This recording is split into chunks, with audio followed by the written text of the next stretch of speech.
Bypass surgery आपण तेव्हा करतो हार्टच्या नसांमध्ये जे ब्लॉकेजेस आहे ते खूप जास्त जर ब्लॉकेजेस आहेत तर 4-5 मोठ्या मोठ्या नसांमध्ये जर ब्लॉकेज आहे किंवा हार्टचे एक म्हणते लेफ्ट मेन करोनरी आर्टरी एकदमच मेन करोनरी आर्टरी असते किंवा एकदम लेफ्ट मेन हार्टची मेन आर्टरी असते जे हार्टला ऑलमोस्ट 70-80% सप्लाय तिथूनच असतो. जर त्याच्यात मेजर ब्लॉकेज आहे तर अशा वेळी आपण बायपासचं ऑपरेशन करतो. एक थोडक्यात मी सांगेल बायपास याला म्हणजे बायपास का म्हणतात तर कसं असतं ना, नॉर्मल आपलं एखादं रोड असलं, रोड जर खराब झाला ब्लॉक झाला तर लोकांना जायला आपण काय करतो, बायपास रस्ता बनवतो.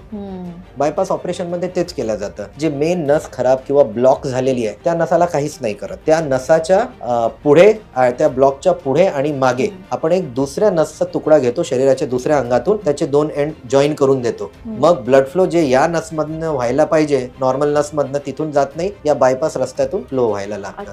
म्हणून आपण याला बायपास म्हणतो.